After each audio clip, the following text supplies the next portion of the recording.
world surrounded by franchises, reboots, and shared universes. An elite team of podcasters will risk body and soul to investigate the depths of intellectual properties, one multiverse, subgenre, and trend at a time. Who are we? We're the IP Squad.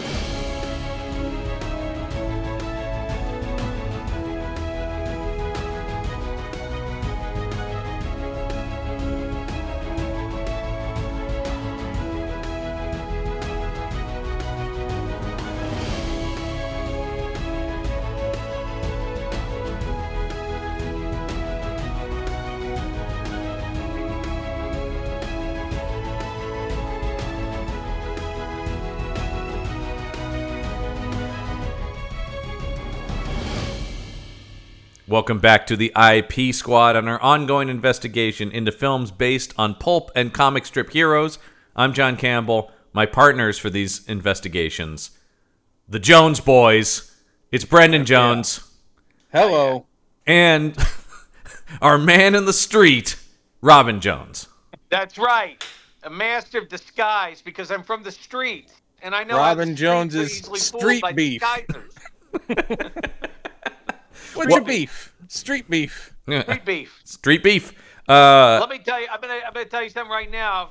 What we're about to talk about today. Yeah.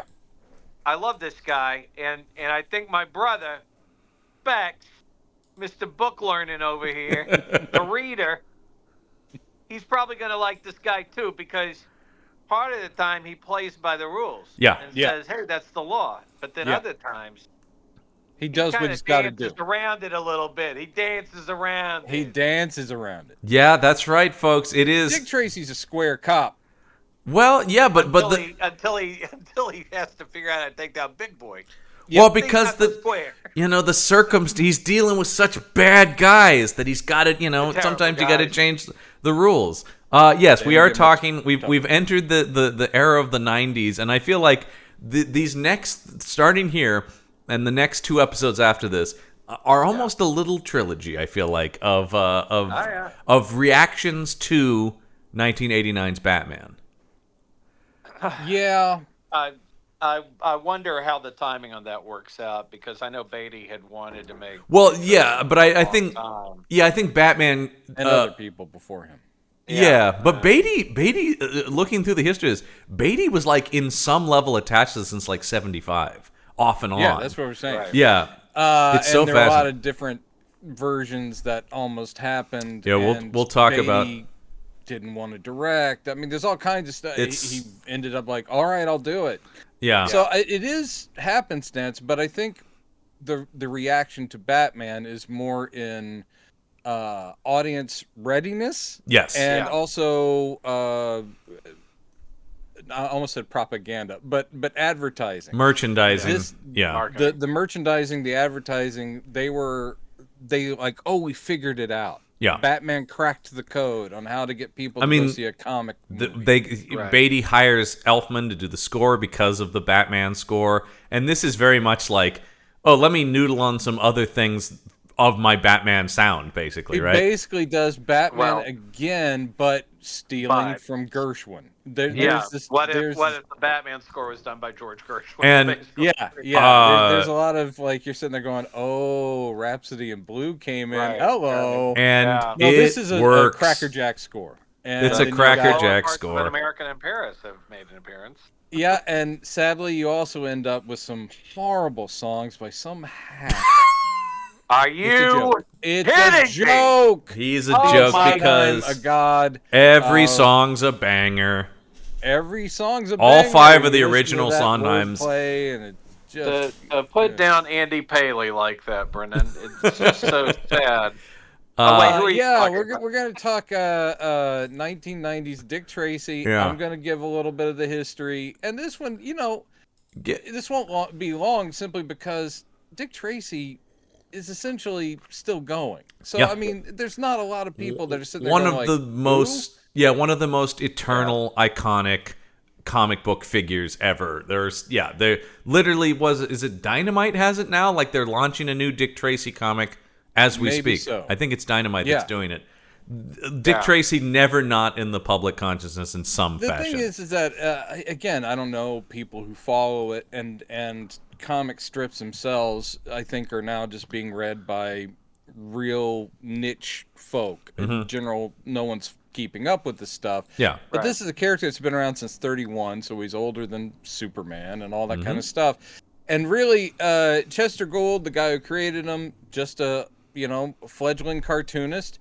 And he came up with this idea, and essentially, I think he was responding to what's interesting about gangland culture and iconography is how fast it got lodged in the public's head. Yeah, because it was almost simultaneous. The characters that he's mocking are still alive, and you're like, wow, Big Boy is Capone. Yeah. And you're like, you're being gutsy, man, because that guy, even if he ends up in jail, is, because Dick Tracy's essentially Elliot Ness. So these people were alive, and he's just tweaking them in a cartoonish way. Yeah. But these are public figures, and it's kind of daring. But that was part of the movies were doing it too. So this is like, Scarface and all that stuff that was coming out. Yeah, like you said, the gangster culture, and these were celebrities, John Dillinger and stuff like that, right? Yeah. Like they were famous. Yeah. And Chester Gould came up with a strip called Plainclothes Tracy. Mm-hmm. and well, that was a winner of a title right there.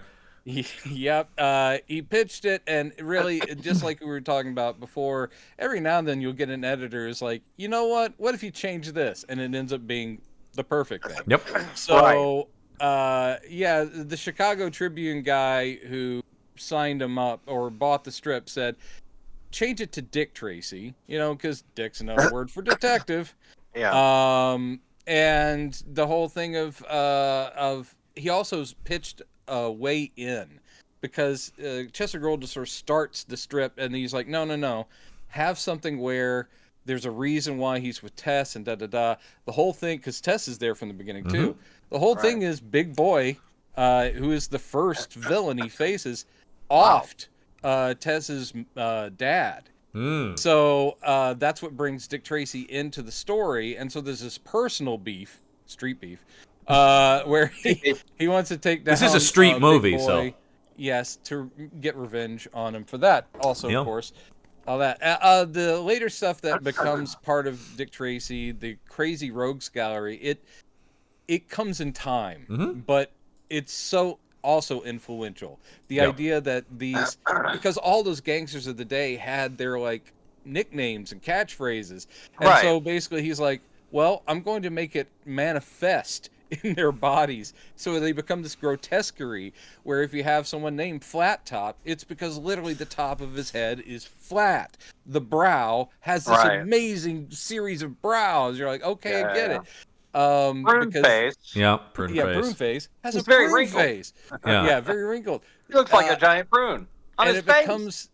is basically, if you love Batman, who has the greatest rogues gallery of comics history, superhero comics. Yep. They were just Chester Golding all over. They're like going, they all have to be freakish and they just kind of added a coat of paint to it, right? Suddenly now it's a clown and of course more fantastic because you have a guy in a bat outfit. That's what I mean. Everything just got Dick juiced Tracy, up a little bit. But that is the thing that, and that's the thing. One of the things I love about this movie, and I love this movie. I'm such a massive fan of this film and have been.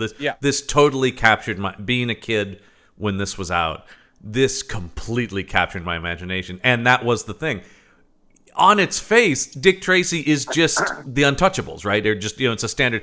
But the designs of it make it this other world that, once again, just blew my mind as a kid, that all these gangsters were these monstrous creations.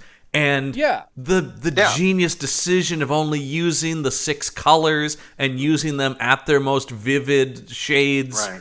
Like, this didn't look or feel like anything else I'd seen on film. Yeah, still to this day, this is the purest and possibly most experimental for something that, on the base of its story, is pretty, because it doesn't dive into the weirder stuff that Dick Tracy ended up doing, but we still have the two-way wrist radio and things like that. Yeah. But which wasn't an original. Obviously, that came like Later. But became instantly a huge became part instantly of it. iconic. Yes. But the whole thing is that I admire. I love this movie, but I just admire the guts it took. Yeah. Weirdly, there are things in Tim Burton. We were talking about Tim Burton the other day, where you sit there going, "That's almost exactly what Tim Burton has always tried to do," because he is a cartoonist, so he's trying to bring that sensibility. And Warren Beatty is not that, but Warren Beatty understood, like, you have to heighten this. This is a comic strip movie. We'll play it totally straight. Ish. Well, that's kind of key to this. Yeah, I'm taking it visually into the comics. It's 3D, but it's still flatly, brightly colored. And all that stuff in it. But I think key to the seriously, without mocking, it is that thing that annoyed me in something just like made the world, and it's working. And it's on everyone in it is design. totally sincere. This is the world we live in. These are the stakes of it. This is very real and life or death. That shot from outside the shack when he's beating a guy kid. up and the shack goes back and forth. Yeah, I'm like, again, it is, and we've, of course, we all love Altman's Popeye, and that is also in a very different way because he didn't go with just bright color. Similar though. He built a cartoon world, and all the physics of it fit a cartoon, and so yes, here, and Warren Beatty has made many movies in which he has punched people, but here he is doing these huge swings. This on purpose. He's choreographing everything. And the John sound. and I were talking before you came on about one of my favorite bits is because I was like, "Oh, I love the montage." I go, "Yeah, well, they're great." My favorite bit is 20 guys coming. Yeah, 20 guys rushing him, and he just swings his arm, and they all go down. Yeah, that is amazing. I like the montages away from them, and it doesn't matter. Well, I also love the one here with, of course, great soundtrack. And you're like going, the shot looking through the window, and the guy flies through the window at the camera after Dick Tracy has uppercut him. All the deep focus photography where it's like the split diopter shots. There's background, and they're both perfect. I'm like, Jesus. He was a good director. But he was. This may have been the best thing he ever did. I mean, I think Reds would like a word with you, but I understand. I also love Heaven Can Wait. I get what you're saying. I also Beyond the Pale. This is revolutionary. It did not have to go this big. Well, because let's talk about. As always, Brendan, you gave us the history of the comic. I'll give you some of the history of the production of this. Which is because like we talked about, Dick Tracy, an institution in pop culture. Obviously and of course there had been Dick Tracy movies, real B pictures, in the serials. Ralph Bird. Yeah. Also, serials. Greg Sanders, The Vigilante. Well, actually, wait, there was a Vigilante serial. Yes, there was. Is it good? No. Okay. None of them really are. That's the thing that's kind of. They did. He is a Western singer in it. But anyway, you had the serials, and then the ones I remember watching on Turner Classic Movies were the RKO 65-minute B features. You mean versus Gruesome? Yeah, versus Cue Ball. Dick Tracy meets Gruesome. Gruesome's great. Well, because Gruesome is that one a lot. Because that has Karloff in it, which is great. Yeah, and that was a big, of course, for me as a Dick kid. Dick Tracy versus the Gruesome. Boris Just like Evan Costello, the killer. Yeah, and then it turns out he's not gruesome at all. Yeah, it's a different guy. But talk about titles, Brendan. The first one of those was just called Dick Tracy. I'm very sensitive. Why do you keep calling me Tracy? Talk about titles like Plainclothes Tracy. The first one of those one of those movies was just called Dick Tracy Detective. But so there was obviously it was in the air, of course, and basically John, did you ever see the it's on YouTube I think still, the William Dozier yes, Dick Tracy pilot, which they made after Batman makes a lot of sense, right? I actually haven't seen it. Yeah, I have seen it. Victor Buono is the bad guy, and it's good. It's the haunting theme is something to be experienced. It's dogery. Is it good, Brendan? It's dogery. It's very dogery. Yeah, brightly colored, like Batman. Yeah. And like, I mean, in some ways, I think probably that was the reason why it was just like, don't we already have this? Like, yeah, because of course they did much. do the Green Hornet as well, where they actually did go and do like a pulpy kind of character. But I would argue, I would say the Dick Tracy is closer to Batman than is to Green Hornet. Oh, agreed. Absolutely. Yeah, no, definitely, and Much it's bigger. yeah, but yeah, I mean, so it makes a lot of sense. But anyway, so 1975, Warren Beatty, who in every interview always talks about, I love Dick Tracy as a kid. Like, he clearly has a serious, and it shows in this movie. This is lovingly made. But 1975, he was exploring getting the film rights to this. This was when Tom Mankiewicz was going to write it. Obviously coming off of Superman eventually, which makes a lot of sense, right? You go, once again, but that movie didn't, because Chester Gould was still alive at that time and wanted and he was like massive control over the thing. He had a lot of notes, and basically Mankiewicz, essentially from the sound, it was like, I can't work with this guy. Like, at every turn, he is questioning every decision I'm making. And so that's before he started working with Beatty, which is notorious for. Yeah. Well, we'll talk about a few people who leave this project because of Warren Beatty. But so eventually the rights go to Paramount, who wanted, and this is even a thing where it's just like, I don't know how, but like, they wanted Spielberg to direct it, but at that time, everybody wanted Spielberg to direct everything, so I don't know how serious that was. The person who really came close to doing it was John Landis, which also makes a lot of sense in the 80s, and ended up dropping out of it due to the Twilight Zone lawsuit. I was about to say, because he killed Vic Morrow and those kids. That's actually the case, is his time was caught up was taken up by doing that. But Landis was the one who brought in Jim Cash and Jack Epps Jr. to write it, who end up with credit on this movie, although there's controversy about that. Yeah. Yeah, apparently a lot of dialogue got redone by, Beatty himself. Yeah, and Bo Goldman, writing credit. They lost the arbitration hearing, but from the sound of it, it sounds like they did a lot of this. So they were brought in on that, and then it was going to be Joel Silver came on, and he was going to bring in Walter Hill, who I love. I love Walter Hill. Okay, but I'm a big Walter Hill fan. Huge Walter Hill fan.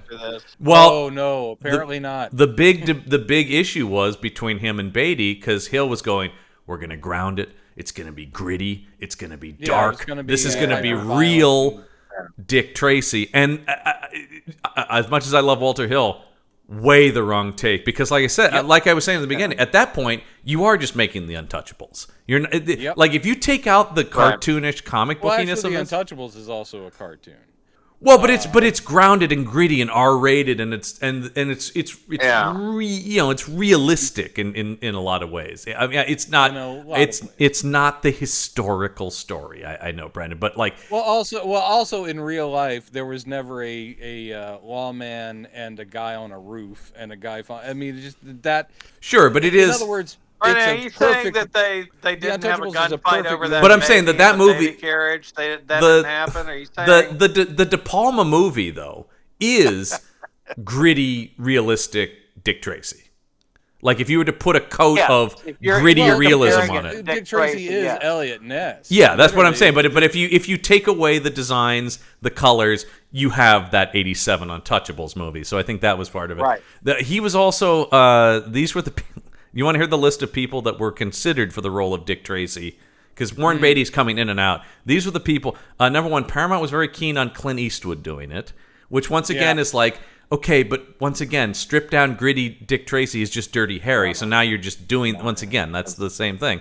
But of course, that's we call that city heat. Well, that's interesting, because at one point Richard Benjamin almost directed this, who did direct City Heat, and I did think that exact same. I'm going, he already kind of made a Dick Tracy movie, and it was City Heat. City Heat. But no, these are the most obvious choices that were tossed out at the time: Harrison Ford, Richard Gere, Tom Selleck, and Mel Gibson. Sure. In the late 80s, of course. But Sure. yeah, basically once Beatty got back into the film, he and Hill, got into it. Didn't have an, and that was finally when he was like, "Fine, I'll direct it myself." He stepped up, said, Although, "I'm gonna direct." here's the thing that's funny about that is that, having read a lot about Warren Beatty, that was, even if he's not credited, he kind of went, "Let me just direct every movie anyway." I mean, like, he was known for being a guy that was tough to work with because he had very specific. So whether or not he actually said. And literally, the quote he has about this movie when he was like, finally, I just said, okay, fine, I'll direct it myself because it's just going to be quicker and easier than me trying to explain this to somebody else. And I'm going, that could be a quote about any movie he made at a certain point. He's made, yeah. Exactly. Because, I mean, you talk about Ishtar, and there were huge, conflicts between him and Elaine May on that. And, pretty much all of his movies, from the sound of it, were Warren. I hear the same thing about working with Costner is a similar thing, where it's like Costner is gonna kind of direct the thing. Yeah. Right. The whereas Redford, I think Redford actually is relieved to bury that part, as long as he believes in the director and the vision of the script. If you want to know, I think Redford. Walter Hill directing a comic book movie. Just watch any episode of Tales from the Crypt. I was gonna say or I was gonna say the Warriors. Honestly, Warriors, Streets of Fire. That's kind of. You mean a rock and roll fable? Man, I'm so glad you mentioned that, because I want to recommend. I recommend this guy's videos all the time. But I am a huge fan of the film essayist on YouTube, Patrick Willems. Highly check his stuff out. He just did an episode about Streets of Fire. That's amazing, because he goes, a masterpiece asterisk for 20 minutes, and I totally agree with him. The opening 20 minutes of Streets of Fire is one of the best movies ever made. It pretty much falls apart from there, but the opening of that movie rules. I think the musical sequences are great, especially. That's kind of his point. I can dream about you, where they're all doing like the slide dance. You mean where it's 5 black men lip syncing to Paul Jabara singing 5 parts. Before we get into what the movie we got, this of course did end up at Disney under Jeffrey Katzenberg, who, before Beatty, the one other thing that did happen after Walter Hill, Katzenberg really tried to get Scorsese to do it, which is another thing that's like, is that the right choice? Like, the guy who's known for doing extremely realistic gangster stuff. I just have to imagine that was a hard no from Scorsese. I just don't see what he would be interested in this. But he probably said, "I don't want to direct theme park rides." And it's a very kept saying it for the rest. But it's a very it totally makes sense that would be like a Katzenberg. That's a very Dick Tracy, Scorsese, right? Gangster stuff. Sure. John, do you know about the I think it was emails or maybe texts? That Katzenberg and Don Simpson sent back and forth because Simpson was making Days of Thunder with Jerry Bruckheimer at the time. It wouldn't be text; it'd have to be email. I swear this is not just setting this up.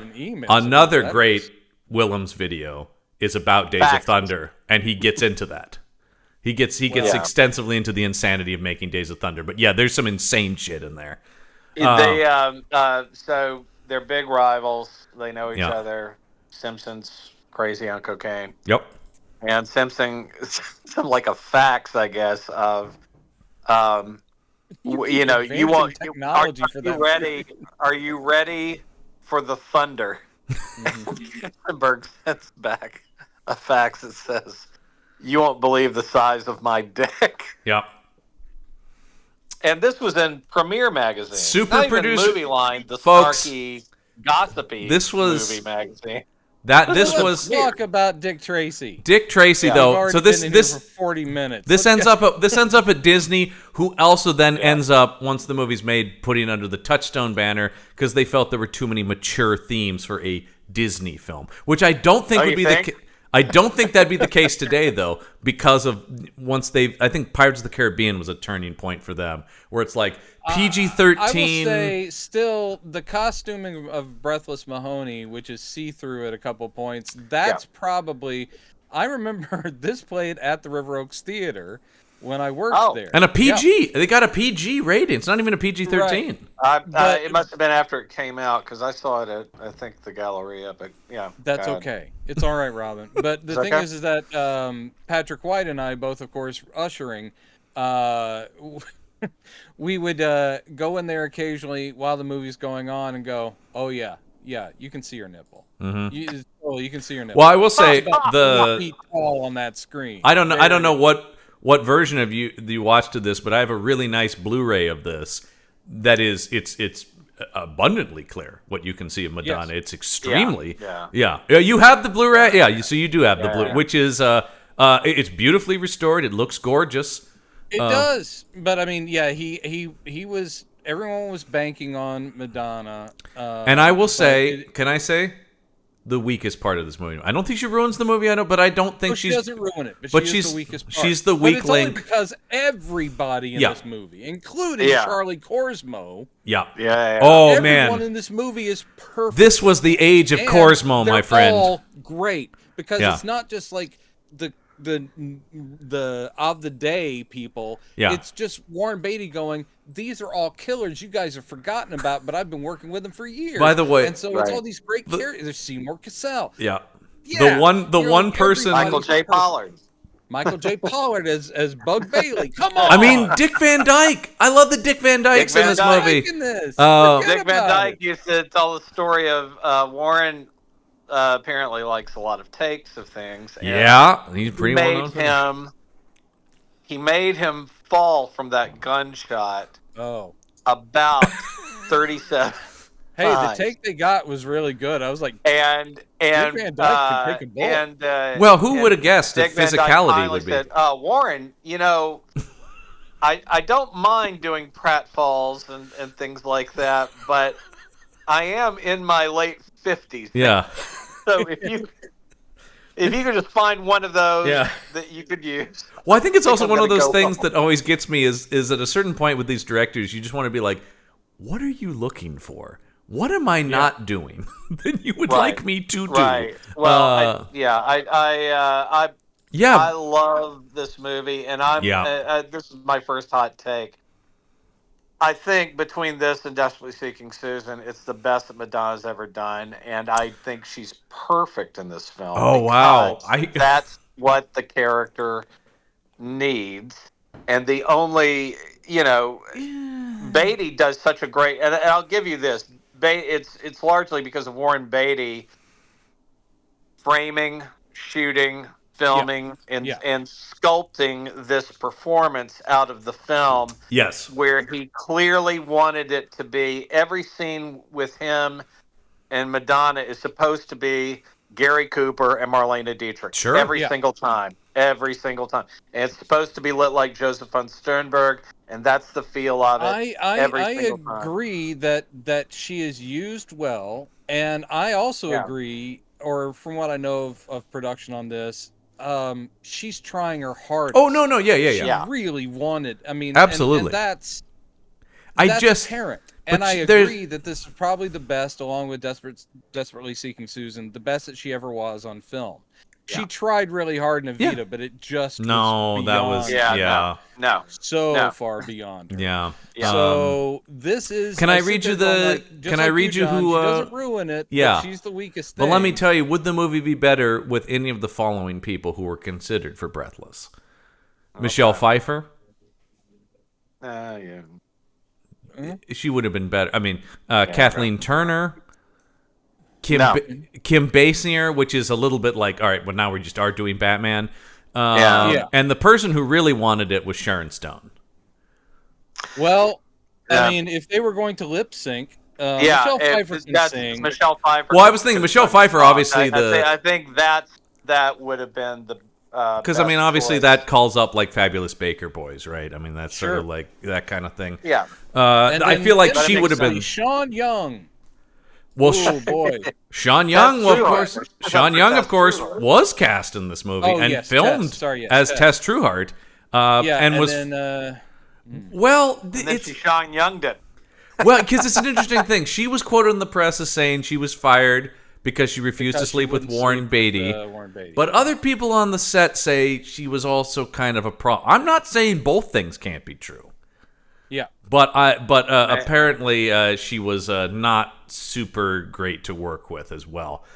Surprise, surprise. Apparently Sean Young, a little kooky. Unstable. Yeah, that's the thing. Nuts. Yeah, and I mean, I'm not saying, once again, I'm not saying it's impossible Warren Beatty came onto her. I heard you say that it was impossible. But at this time, Warren Beatty, I mean, the whole thing is Warren Beatty and Madonna. Not that I'm saying he wouldn't maybe be above cheating on her, but it seems like he's pretty obsessed with her at this point. So I'm like, it seems, and also, it's a thing too where Glenn Headley's a way better choice in this. Oh God, yeah. She's a much better choice for Tess. I don't actually see Sean Young as pure of heart, Tess Trueheart. You know, in the kitchen while he's talking to the kid after seeing it with Madonna. Yeah. That was the first thing I noticed today. Was like, God damn, she is bringing it to this. She was always fantastic. It's also the script where, it's also in the comic strip. She was not. She starts off very damselish in the comics, but she becomes Dick Tracy's wife. She's all the way through the strip, and of course they tough her up. I liked the way they walked just this line enough, where she is kind of his equal, but she is the, she gets kidnapped and all that stuff. But a lot of those scenes with the kid where she drops the veneer and is like, do you want a broken arm? And does like the baseball toss and all that kind of stuff. You're like going, no wonder Dick Tracy loves her. Come on. When the kid says, I hate Dave. R.I.P. by the way. Way too a huge loss. I always loved Glenn Headley. Her eyes have always destroyed me. She's got perfect cartoon eyes, and I'm like, God. And her voice and physical everything. She is the perfect Tess Trueheart because that the in her name, Tess Trueheart, comes out in her performance. That's what I'm saying. Sean Young, much harder edged. And actually, Beatty even said later on, he's like, that was my mistake for casting her. I shouldn't have, But he also was like, I apologize to her because she was cast. It's not. It wasn't her fault. Is basically what Warren. It's just it was a bad fit. Oh man, the casting all the way down the line, and everyone's on the same page, which I'm sure is a page that Warren Beatty is holding up and going, "Do this." Well, can I say the one person across the board perfect? Everyone's doing a cartoon character, but a real cartoon character. John, to the title of this podcast. Yeah. This is the perfect comic strip adaptation. Oh, it is unquestionably. I've never seen anything before or since that has just been ripped off the page. Yeah. There's a tone in this that the Phantom follows closely. That is the last of this little mini '90s trilogy that we'll get. We'll get. Rocketeer comes after this, also from Disney, of course. Rocketeer is amazing, except for it's just not based on a comic strip. It's based on a comic book. Well, it's based on a thing the Rocketeer is interesting. It's like two levels. It's a comic hearkening back to this, then a movie based on that is hearkening. It's an interesting thing there, which of course, if you want to hear us talk about The Rocketeer, thanks for mentioning it. You can head over to our Patreon page, patreon.podbean.com/punchup, to hear our bonus episode over there where we talk about that. I will say, you're talking about the great cast in this. I do love that the one person that they have here who said no to doing one of these criminal roles was Gene Hackman. Like, and I initially read that thinking like, well, he's not going to put on the makeup, but no, it's not that. It's just he hated working for Beatty on Red so much that he's like, I will never work for that guy again. Wow. So that was. We still get a Godfather reunion for like a scene. Jimmy Caan's in here. Jimmy Caan. But Jimmy Caan doing. I just love that man. For 2 minutes, and all he's doing is sitting back in a chair, staring at Big Boy like, we ain't gonna do it. Why you? Yeah, his performance is basically just like, no dice, Big Boy. And I mean, you actually the thing. His little mustache. Then when you start talking about the cast and how incredible it is, and I mean, fucking incredible. Because goddamn, they brought in the oldest. I guess they couldn't get Charles Lane, so they got in the other oldie guy to be the forger of Dick Tracy's handwriting. Yeah. But every single one of these people is a killer. You're absolutely right, John. So then you start thinking, why couldn't they have given Catherine O'Hara more to do? Or why did we have to glom over, Well, there is a... Henry Silva's character is supposed to have mesmerism powers. There is apparently... Apparently there was a 2-hour, 15-minute director's cut of this movie that Beatty has talked about wanting to still get out there in the world at some point, which... By all means, if they want to put out like a 4K collector's edition with his 2-hour, that's great. So I wonder if there's more of some of those side characters in that. However, I do think we were talking about this beforehand, you and I, Robin, about at an hour 45, this thing moves, baby. Moves like a train. It is such a lightning, and that's what that's the thing, and that's also part of the comic strip vibe to me of it. The tone. It is just...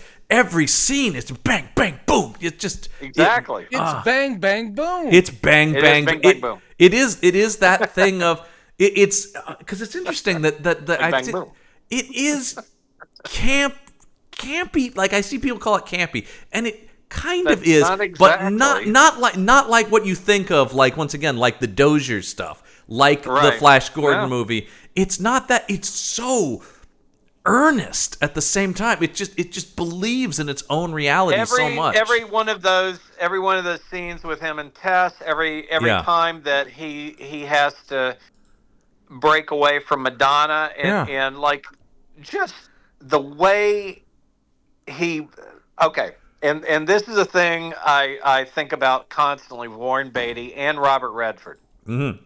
And I think, I don't know if it's a hot take, but it's something I've said for a gajillion years, which is those two guys, for being pretty boy actors, are really actors who happen to be pretty. Yes. Oh, absolutely. You watch Beatty and even sub-Rosa films that he's made. Town and Country? And he always looks like he's thinking and listening and hearing. Oh, always. He's really, really good actor. Redford, really good. The same way. My favorite scene in this, well, I can't say my favorite scene because there's so many. It's hard to pick, and that's how good this movie is. One of my favorite scenes is when Tess comes in and catches him with Breathless. Yeah, because it's not just like, wow, Warren Beatty brought it. That is what the character would do. Yeah. Dick Tracy is so uncomfortable with being trapped there, doesn't want to hurt the woman he loves, and he literally freezes. He doesn't even come up with he literally has no way of, it has to be Breathless who's like going, you must be blah, blah, blah. No. Yeah. But his nervousness of like, is so great. I was reading some of the reviews from the time, which were mostly positive. But one of the things that sticks out is a lot of people go, Beatty's not doing anything in this, though. And I don't see that. Like, I watched the Siskel and Ebert review, and they're going, oh, man, all these great supporting actors. And then just kind of this snooze of a hero performance from, like, Siskel's going, I would have loved this movie so much more if he had really dug into the Dick Tracy character. I'm like, number one, Dick Tracy is a comic book hero. But, like you're saying, he does have moments. Every time, both the scenes where he almost proposes to Tess, Warren Beatty is so fucking good in those. He's so good. Or when he finally has to tell Breathless, of course I think about you.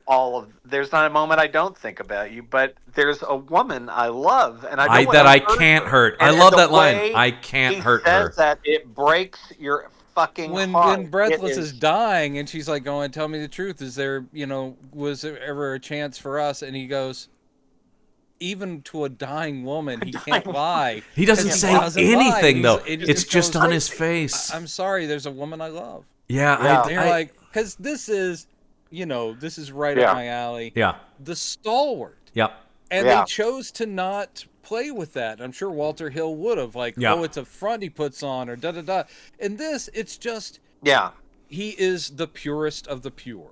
Right. Yeah, he'll bend some laws, but he always knows exactly how it's going to play out anyway. It's always for the greater. It's always serving. This guy is all about justice, and it's all about justice being straight. He's just I love the whole thing where the kid is watching through the grate, and Big Boy is like, join us, and he does the money. He's put all the money out, and the kid's like going, "There's no way that Dick Tracy's going to pass up on all that money." And it goes for a little stretches, and he goes, "Wow, that's a lot of money there, Big Boy." And he's like, "Keep it." And then you cut back to the kid going, "Oh yeah, Dick Tracy, I mean, the introduction, you're untouchable." The first scene when you have the radio reporting.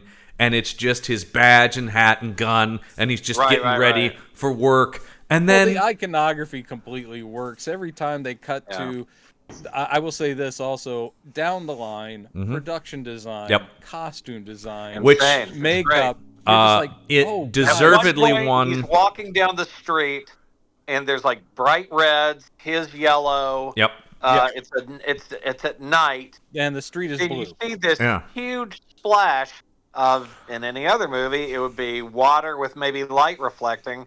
Yeah. Dick Tracy, it's yellow. It's just yellow liquid. The thing is, the maybe, I don't know. Beatty's vision to the production design and costumes as well. They only use 6 colors. There are only 6 colors in the movie, and all of them are at their most like a single shade as well. We're only using these flat. Perfect, and the production. I love this. I read an interview with the production designer who was just like, he told me that, and I'm like, that's going to be really rough on the senses. And so one of the things they talk about is the camera almost never moves. It's almost all still shots because the second that stuff starts to blur, now people are going to get sick.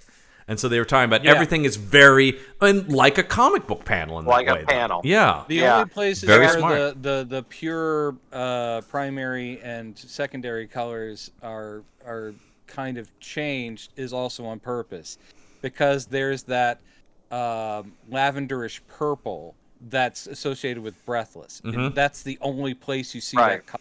Yep. And I'm like, oh, come on. The thought behind all of this is just bing, bang, well, bang. He takes a look at it and he goes, how can we get this to be more like Morocco or Scarlet Empress or the Blue Angel? Or how can we get this more in that direction without it just being black and white or something along those lines? Well, and this... I gotta say you don't have to say it, but feel free to say it. No, wait, I don't have to say it? You don't. All right. Done. The thing I was going to say, though, is this did take home 3 Academy Awards, including Best Art Direction and Best Makeup, which I didn't even. I mean, get out of town, anybody else, right? I actually am shocked it lost. I'm shocked it lost costume design. Actually, that feels like that should have been. Yeah. Was it up against Batman? No, that was the year before. Let me quickly see here. It was Cyrano de Bergerac one. Okay. Oh. With Gerard Depardieu. The funny thing in that was they were Cyrano de Bergerac. They were nominated because the makeup artist, instead of making him look terrible, they were trying to make him look more human. But is this your famous? I'm getting my digs in on Depardieu. Yeah. Now's the time to strike too. He's had it too good for too long. Too long. But I was on the phone with Leah Seydoux the other day. And we were having a conversation about this jerk. You and Leah Seydoux, famously good friends. Real good friends. But He's from the streets. Talking about the Oscars leads me to.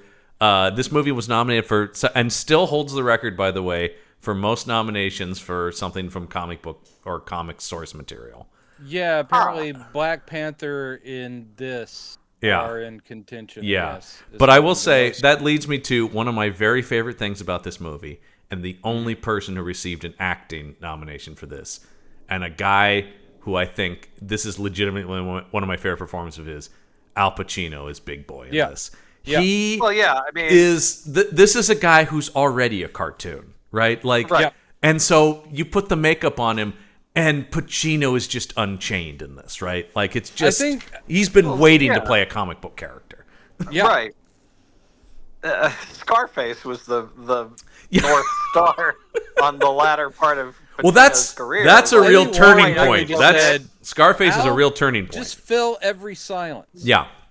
And of course, once again, Katzenberg. And even in the montages, somehow you don't hear anybody else, but you can still hear Al Pacino somehow. Well, and once again, Katzenberg's initial suggestion for this, De Niro, which once again is like, okay, he fucking was Capone. I think this is the thing that drives me insane sometimes about studio execs, right? Is you just go like, no, don't just go, I saw him do this before, have him do it again. No, that's insane.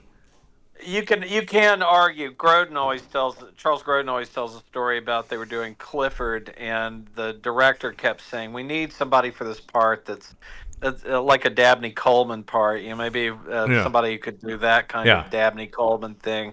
And finally, Charles goes, "Well, why don't you just get Dabney Coleman? I could call him. Yeah. Why don't you just get Dabney?" And so that's how Dabney Coleman gets his part. And they do that sort of thing a lot as well, where they either go for the guy who just did the same thing, or they completely ignore the person because there's a perception. Two notes on that. Number one, R.I.P. to the great Dabney Coleman, who we lost recently as of the recording of this. Man, one of the all-time greats. And number two, Clifford is underappreciated comedy classic. All right. My vote goes to Cloak and Dagger, but that's because it breaks my heart every time I see it. I love Cloak and Dagger as well, but I'm just saying Clifford. I think time is told on Clifford. I like that movie a lot. Will stand by my box set of Buffalo Bill.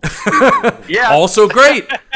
Look, here's the thing. Another guy who was never bad in anything ever, and should have been in this movie. Hit the road, Jack, bad things, but he was great. Sequences in a sitcom ever. Totally. Hit the road, Jack. But yes, as we're saying, Pacino though, and also the only one who has a different look than his comics counterpart. That, from what I gather, was mostly designed by Al Pacino in conjunction with the makeup team. And it's great. Yeah. There was he would not have been able to be the big boy in the comic strip, because the idea is that it was Capone if Capone was stretched, right, and was still very heavy. So it was big boy in the comic strip is a tall, fat guy. Yeah. And that's not going to happen with. But what I like, Al. What I like is they messed around with the makeup, and I think they tried fat suits, but it was basically Pacino going like, "What if?" Yeah, he basically took over and said, "What if he's like this and this and this?" So he ends up being his own thing, and it's great because he went wide though. The shoulders are like a mile long. He's got the big shoulders. He's got a big butt. They padded him. This is all on display. Great. I love the whole concept that Big Boy doesn't just take over Lips Manless's, businesses. Yeah. When he says, like, I'm going to turn that club into... He means it. So he's actually up there working with the dancers. It's my favorite Pacino moment in the movie. And you're doing it out. You're pushing it. Ooh. And you're doing the dancing. He's having a blast. No one has been... This guy. Pacino is, like I said, and he really smacks the hell out of Madonna a couple times. He does.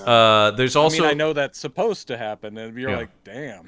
I think the look on her face is legit. It makes sense. I think I've mentioned this before on other podcasts, but I've seen multiple interviews with Pacino now going, when are they going to put me in a Marvel movie? And I'm like, that makes sense. Yeah. This guy is just dying to play another comic book character. Look, I hate to say this, especially because I did eventually watch Hunters. I enjoyed it quite a bit. Oh, Hunters is so... And he's wonderful. But I'm just saying... Hunters is great. I'm sorry, but Quincy Harker in Tomb of Dracula. Oh. Put that guy in the wheelchair. Yeah, man. For this age. But him doing like old Harker... going after Dracula. You got it. And also an outrageous British accent. Yes, an outrageous. Well, he loves. Well, talk about the accent. Talk about Hunters. That accent he does in that is pretty wild. So pretty wild. I'll tell you something else. I've really gotten into watching Once Upon a Time in Hollywood a lot. Oh, and he kills every scene he's in. Perfect in that film. It's just he doesn't go too big, but it's certainly not quiet. Yeah, I just watched Knox Goes Away, the movie Michael Keaton directed. It's a good little movie, good little noir. But Pacino, the assassin with the memory. Yeah, but Pacino's in it and doing once again, it's subtle by Pacino standards, but there's just little touches. Yeah, but you just get little touches where you're like, that was a weird. There's just a scene where he's eating. He gets a phone call and he's eating Chinese food in a bathtub. It has nothing to do with the scene. He's just like, "Hello, yeah, I'm eating chow mein in the bath," and you're just like, "Yeah, that's just weird." Without my chow mein. Yeah, come on, man. Yeah, but yes, he is having the time of his life in this movie. Great line delivery in this movie. Yep. But also, there's a built-in. I mean, this was well written. The idea that he's constantly misquoting famous people. Yep. That's hilarious. Yep. It pays off. But he gets the line, "Say goodbye to oxygen." I mean, it's just, a great supervillain line. Yeah. Oh, it's so good. And I can't remember what he says. He says something about him. The Tess scene at the end. Yeah. Where it's the thing of like, I just want you to know, I respect you. I didn't want this to happen. I'm going to kill you. Like, it's like he does the thing like he's being gentlemanly, and then, but we're going to. He says something where he's like going, "Oh, what a New Year's Eve. Happy New Year, City." And he's just, he has the line to test your He goes, "You date Dick Tracy. You know, he and I had a meeting once. He's actually a great guy. If you think about it, it was a good time. I like him a lot. Yeah, that's the thing. But I'm still going to kill you. You know, like, he's just, once again, the other guy who I love in this, of course, and the makeup is perfect, and literally from the comics, is Forsythe as Flat Top, right? Here's a nitpick. God, here we go. No. Get your head out of the books. This is a nitpick that would only apply if there had been sequels, which Disney I have heard this complaint from you. You don't take the great rogues gallery and wipe them all out in the first movie. They're all killed. Yeah. Are they all killed? I can't remember. Are they all dead? There's still lots of characters because Dick Tracy, like I said, still running. You could have Pruneface's wife. She became one of his villains after Pruneface dies in the comics. Mrs. Pruneface. But I'm just sitting there going, you don't do that. And I love Flat Top. And I thought, again, Forsythe is perfect. Perfect. His acting on it's perfect. Like he's I'm a crazy killer guy. Yeah. Like, yes. Yeah. And Itchy, also perfect. Mm-hmm. Perfect. But the whole thing is like, they get slaughtered. All of them. Every single one. Did they all die? I'd have to. I mean, at a certain point, gets killed in the first in that Valentine's Day massacre. There's a bunch of them get killed in that first scene because that's the takeover, and of course, Lips gets killed. In the last thing when they come out of the garage and all the cops are waiting and I love that scene. Explosions. I love that scene because me too, of course, it's badass. It's an insane amount of gunfire on screen. Yeah, and they all die. But I'm saying there are other villains about. Get hit. You don't know if they die. The sequel, if they did it now, would involve the grown-up Dick Tracy Jr. on the moon marrying the Moon Maid, who becomes his wife. Yeah, that's what people would go to. Yeah, I think that's what everybody. People wouldn't be weirded out by that at all. When he took over the strip, had her offed by the mob. Max Allan Collins is an interesting part. I don't know if you guys saw this. Max Allan called Death and the Moon Maiden. Probably. Max Allan Collins was hired to. As he did, and I read a lot of these as a kid. Write the novelization.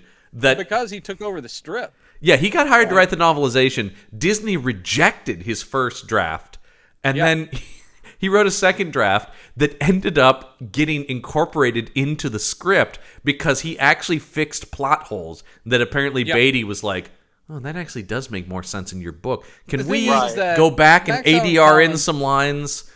Brilliant mystery author. Love Max Allan Collins. Longtime comics writer as well. And perhaps the world's biggest Dick Tracy fan ever because he eventually did take over the strip and wrote it for decades. The only thing he's a bigger fan of is Mickey Spillane. Yeah. No one's a bigger Mickey Spillane fan, And actually his final take on the movie was, it was pretty good. Yeah. He liked it.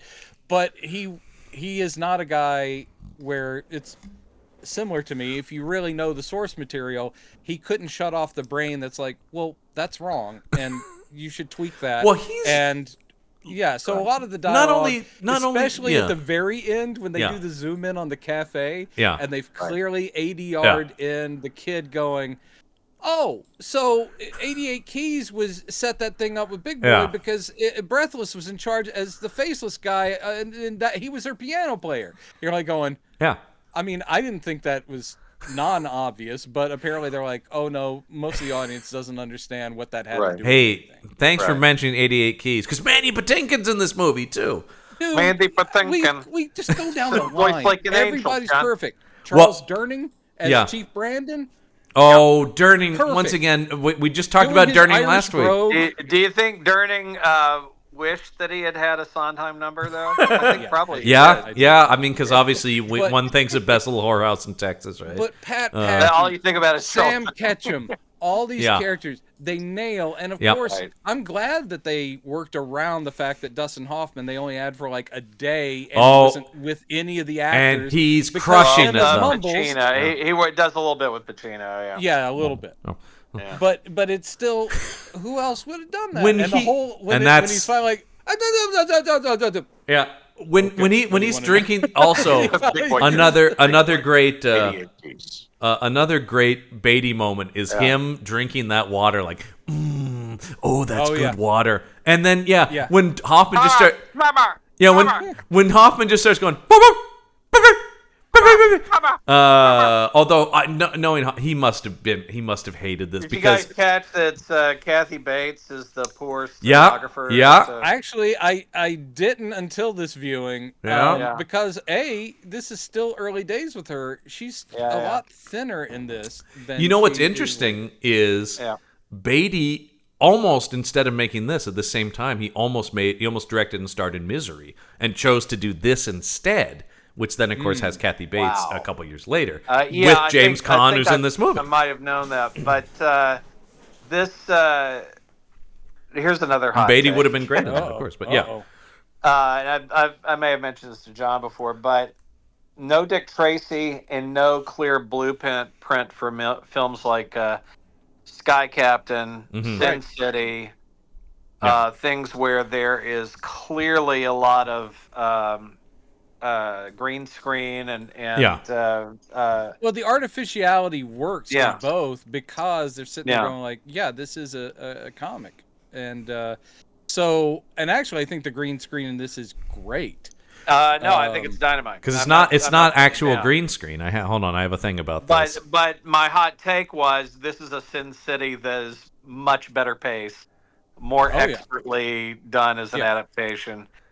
And not a slavish. I love the first Sin City. I think that it. I think it's great, except for its pacing is just really. It's a little long, but I also do have an affinity for it, like you're saying, Brendan. The second one I think is unwatchable. I really hated the second one. You mean the one where it was co-directed? Yeah. Well, no, the first one was co-directed. Brennan.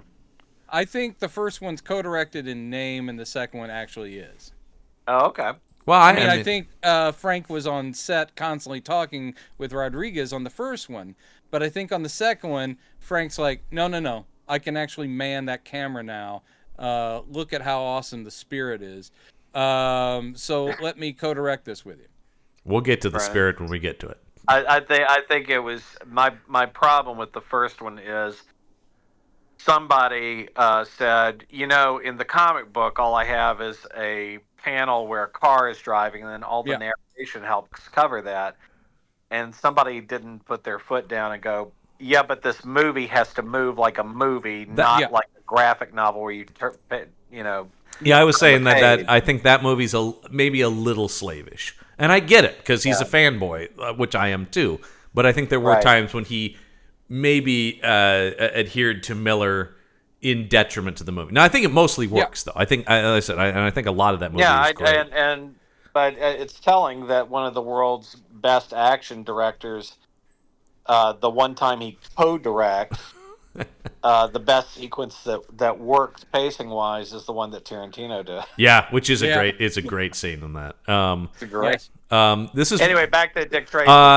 Here's the thing. This is one of the last movies to use paintings as backgrounds. This is one of the last movies to not use computer-generated backgrounds. There's no computer work in this movie at all, apparently. So. Yeah, the matte paintings in this are also they're great. They're beautiful. Yeah, it's that whole thing where the compositing that they do. It's always an interesting process, but that crane shot where the real action is down here, they're at the police station. They pull back and you see blocks of painting, and then a part of a street up here where a car is driving, a real car, and you're all going, oh God, the headache that would have been, because that was real space, and they had to composite with camera movement. Like, whoa, something that would be like the easiest effect now, right? We can knock that out with no problem. This movie's so good that it never occurs to you that these are the emptiest city streets you'll ever see. Well, the people that are ever on the street are the main characters. Right. Yeah. Right. It's that kind of. They used to call it on the Seed and Peel Avengers. They called it Avengers Land. Yeah. Because you walk down a village, and there's nobody in the village. Right. Except for the bad guy and the good guys. Yep. And that's it. So even what you're talking about, Brendan, you also see that in interior scenes as well, where you hear things going on at the police station, but you only see one or two people walking down the hallway. And at the diner, it's almost always just Dick and Tess. Well, it's similar to a lot of these. Bits with Mike. The running gag with Mike. Mm-hmm. The running gag with Mike, and at the end where he just does that gesture of like, propose. Go ahead and do it. He knows exactly where this is going. Right. But the way it opens up with, wow, did you clean the bowls this time? Yeah. And he's like, actually tastes good. Would you clean the bowls this time? Yeah. It's so good. We do have to. We mentioned it briefly there, but we do have to talk about Charlie Korsmo as kid, who eventually he's perfect. It legitimately touches me when he's Dick Tracy Jr. Like that's oh my God, that's so sweet. Yeah. And he was the kid at this time. Because boy, I saw everything he was in. Because he had like every once in a while these kids come along where it's just like that kid's great. He's the kid in everything for the next couple of years. And I will say this: I'm glad that he's happy that he left Hollywood. He does other things. Yep. But I actually think it's a shame because he's an Ivy League professor now. Yeah, but everything I saw him in, I'm like, that kid really does have it. It's not just like I'm adorable. I'm like that kid's acting. So, it's like watch him in Men Don't Leave with Jessica Lange. Yeah, he is the heart of that movie, and but he made that before Dick Tracy. So good. In constant rotation for me as a kid at this time was this, What About Bob, and Hook. So he's great in all of those. He's the heart of Hook in a lot of ways too. The movie that definitively, by the way, I said that Dustin Hoffman must have hated doing this because he famously fucking hated getting dressed up as Captain Hook in that movie, and was apparently a real terror on that set as a result of it. Yeah, Hook to me has like about a minute that I can sit through. The rest of it, I adore that movie. Goonies. It's like everything I hate about Goonies times 1,000. Oh wow, I also adore the Goonies. I love both of those movies. Goonies. Well, no, the Goonies is good-ish.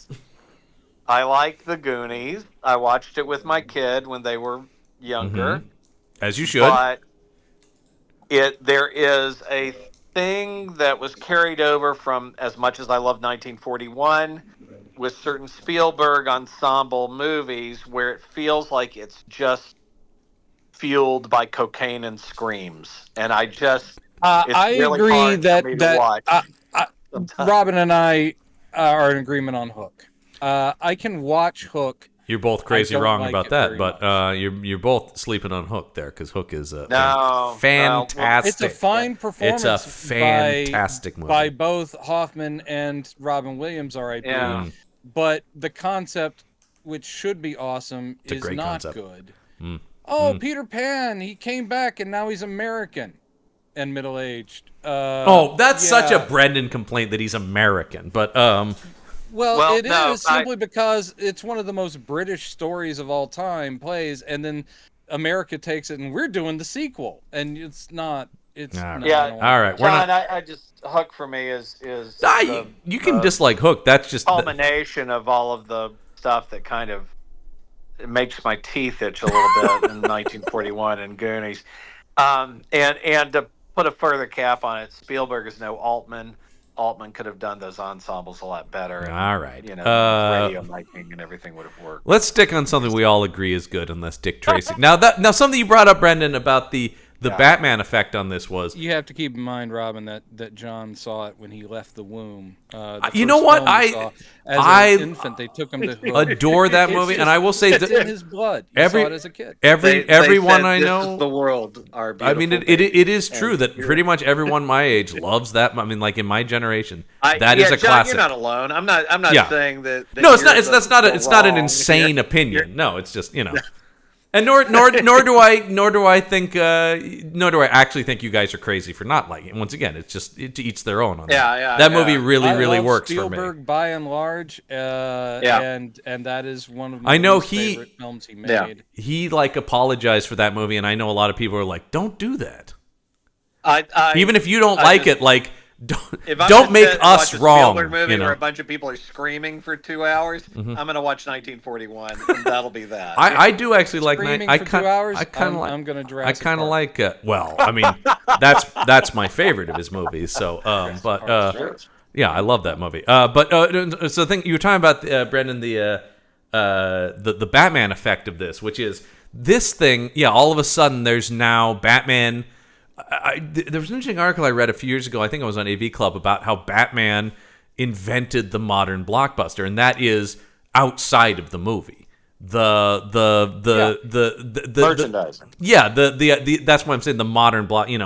Jaws, Star Wars, but the idea of we're going to get the merch out before the movie. We're going to get, most of the money is going to come from that. We're going to build this big groundswell of interest long before it releases through incessant advertising. And some of because I also read some of those contemporary reviews, and they were saying one of the big problems that a lot of people had, the critics, they seem to be blaming the movie for that. Yeah. So a lot of the snarky comments in those reviews have nothing to do with the film itself. They're going, well, you've seen it on every cereal box. Yeah. It's in magazines and the It's Coming stuff. I mean, I'm on my way and all that stuff. And well, that's the curse of modern entertainment journalism. I mean, think about how Waterworld was and Ishtar were totally... Last Action Hero was a big one, too. For how much they spent on the movie and how long it took to get there. Well, I was going to say, when you're reading that kind of thing, it has to almost be an apocalypse now for it to transcend the negative. And we're seeing that to this day. Look at how people react to Marvel movies. A lot of the journalists going ugh, Marvel. It's just like a guy in a costume. Coppola's Megalopolis. I mean, a lot of people have already. I mean, people are literally sharpening knives and hoping he loses his vineyards and shit. I just think, you know what? Well, it's probably going to be one of the most original things you see all year. Well, that's the thing that gets me. Another one from the heart of that. Yeah. Maybe give it a shot, you dicks, all y'all. I can't wait to see. Made literal outside studios film will always get it more respect. Then they see the kind of onslaught advertising that the studios did for Batman and on as being obnoxious and incredibly wasteful. But I'm not gonna lie. I thought the advertising campaign was perfect. Yeah. And just like Batman just threw the symbol up, this thing just did cartoon silhouette. Those posters, and I'm on my way. The posters of the individual characters that are the actors, but in the colors and sort of silhouettes. In a cartoon simplistic style, and I was brilliant. Down for it. Yeah. The only one I didn't like was the one that was the last one they did, which was Got Dick. I thought that was not. Actually, I'm sorry. That was just a personal advertisement for Warren Beatty. Actually, ladies. Brendan, but you have to imagine in the marketing department in the room when somebody came up with that. Yes. But they left early that day. Well, actually, what else can we do? The thing we're not gonna beat that. The thing that I was gonna say, the thing that does irk me a bit about the marketing was the soundtrack and stuff, and the omnipresent Madonna. And I think that is also some of what sours me on her in the movie a little bit, is that they really put her front and center as opposed to just having her being a part of this universe as Breathless. It was like, it's Madonna in Dick Tracy. I'm looking at, she's in every publicity photo. Into singing yeah. Stephen Sondheim songs. Did you read that anecdote? Famously, when she first yeah. went through one, she goes, "Who the fuck wrote this shit?" Yeah. Did you read the thing about Sondheim, where Sondheim talked about recording with her? And she didn't want to do, she wanted to be in the control room when she was singing? She didn't want to do it in, there's an insane story Sondheim tells about working with her on it. Well, you can't be in the control room and singing at the same All right, hold on. I've got to find this now. I'm confused because and frightened. I have to find this now because it's a very weird Sondheim story. Because somebody, it's from a Q&A. Yeah. One of my favorite scenes is when Pacino is bullying her while she's rehearsing the song more. Yeah. Yeah. What I love about that scene is the way that it's recorded. So it's just it's not her lip syncing to playback. Right. It's just them singing the effing song in the room. Live. Yeah. Yeah. Live and I loved. I to me that is a great choice by Warren Beatty to do. Because it underlines just how much of a monster Big Boy is. Okay. But because you're hearing... Sell it! Right. You're hearing the weakness of their voices because they're afraid of Big him. Boy doesn't need to be able to sing, so he's off key. He's like, but also rehearsing, you're not going to sound perfect. And for Beatty to make that as a choice, I thought was just great. Okay, I've got the anecdote. This is from... He has it. He was at the 92nd Street Y at a Q&A, and somebody asked about working with Madonna. And he said, well, I only had one experience with her. Was he at a Q&A at the YMCA? He was at a Q&A at the Y. Was he maybe just... No, actually, he was at the 92nd Street Y, which is the Young Men's and Women's Hebrew Association, actually. Okay. Yeah, that Y, a different Y. And so somebody asked him, and he said, well, I only had one experience with her. This is Sondheim talking. But I only had one experience with her, but I can tell you something interesting. When we recorded the song, she did something I've never known another singer to do. She would not sing. This is when she was singing her solos. When she was doing the duets with Mandy, she would be out in the studio when she sang her solo. But when she sang her solos, she sang them in the control room. She wanted to be attached almost umbilically by wire to the engineer. And so you have to think she's got a microphone in the control room. You and all the other people in there can't make any noise whatsoever. The whole point, of course, of a studio is that it's a controlled silence so the orchestra and singer can perform without any aural distractions or scratches or whatever. But she insisted on singing in the control room with the lights dimmed to almost certainly less than half. So the whole thing was kind of a womb-like feeling. And she was standing right next to the engineer. The microphone was up in front of her.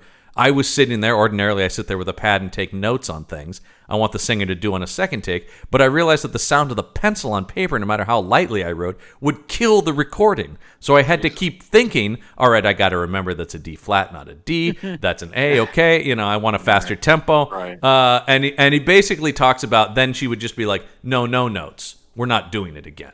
Oh, because he talked about he goes it's the exact opposite of his experience working with Barbra Streisand. He goes, Barbara would do 100 takes and then go, I want a note from take 1, this note from take 6, and build it like that. Madonna would just be like, we're done, and would leave. Well, I think that's a mix. It comes off as her crazy ego. To me, that totally reads as deep insecurity. Oh yeah, and she this just movie knew, I'm not built for Broadway singing. I want to be. And the scene but I have a weak voice. that I have always thought in this movie that desperately is that duet, because Patinkin wipes the floor with her. Oh, of course. He has one. I mean, you talk about the voice of an angel is exactly right. God damn, he has a voice of an angel. It is, and he's pulling himself way back in that too. Yeah. You can tell he's kind of whisper singing it. Yeah. And he's pulled some of that vibrato, which unbelievable. But he's pulled some of that back too. But still, he doesn't just want smokes to her, decimate her. He still does though, because it's as soon as that, because we hear it before we cut to them, but as soon as you hear it, you're like, oh, now there's a voice. What a voice! And of course, I mean, he's Patinkin. The guy is, Manny Patinkin was in drag as Brad. You know what? He could have done it. And interesting, of course. He's really good. He brings the full Patinkin. Of course, Patinkin in the original cast of Evita, right? So, I mean, actually did do Evita, which is amazing. And it was coming to this after,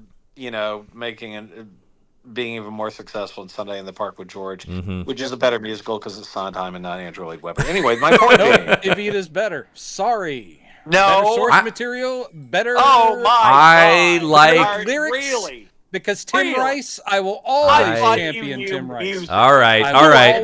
This is what happens. I don't understand. They'll solve the case if they don't kill each other first, right? However, Sweeney Todd, greatest musical ever written. However, Sweeney Todd, greatest musical ever written. Sondheim, of course, was the other Oscar win on this, I should say.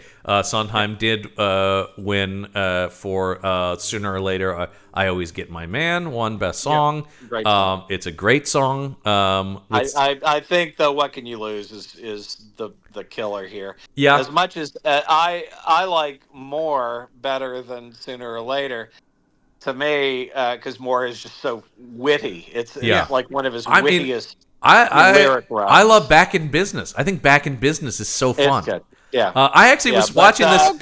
What Can You Lose is a beautiful ballad. It really is. That feels like I was actually surprised. Well, I mean, Sooner or Later was obviously like the big single from this, but I will say I was surprised because the ballad feels more like what the Oscars would go for. They usually like those sadder, slower songs. I was surprised that What Can You Lose was not included when he did his big sort of overview show. He used several of these songs. He used several of the songs, and What Can You Use? He even used Back in Business. Yeah. But he did not use What Can You Lose?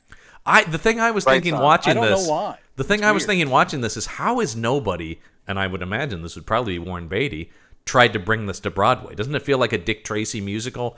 It's already got 5 Sondheim songs. The only songs are attached to one character.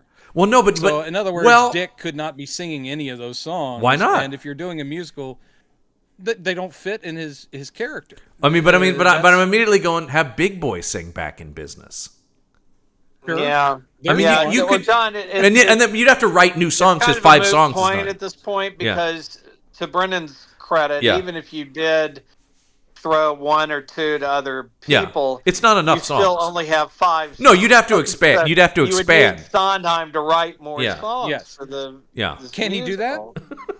I don't know. I'm still waiting for the call back. Yeah. I'm just going to say that your hero, Andrew Lloyd Webber, is still alive on an actually tank, that guy does. One might argue that guy actually does feel like quote unquote musicals. That guy. You'll notice I was talking about the lyricist Tim Rice. I am not a huge Andrew Lloyd Webber. I don't mind Andrew Lloyd Webber. He's done good work. I don't need to bash. Good work. I don't need to bash on Lloyd Webber to love Sondheim. I love Sondheim. That's right. And I like a good amount of.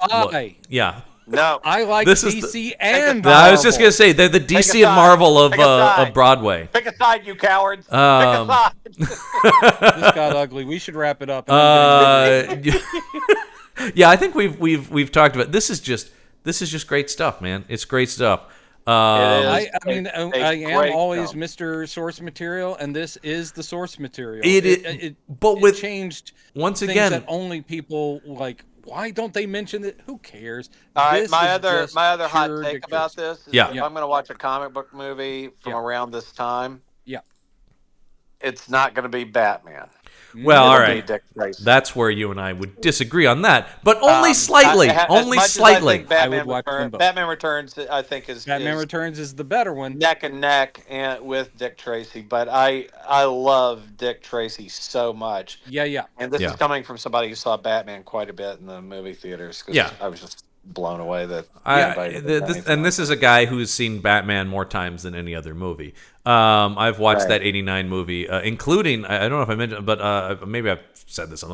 I saw it with the Oregon Symphony did a live accompaniment of the movie with the Elfman score, which I would, by the way, if the Oregon Symphony's listening, and they wouldn't, and this probably wouldn't sell as many tickets, I would love to go to a Dick Tracy one. Because that would be amazing. Right that incredible Gershwin-y sound would be amazing. But the Batman one was incredible because they not only had a full orchestra, they had a full choir doing all the epic. Oh my God! It was amazing. It was an amazing experience. And you haven't heard Prince's Bat Dance done.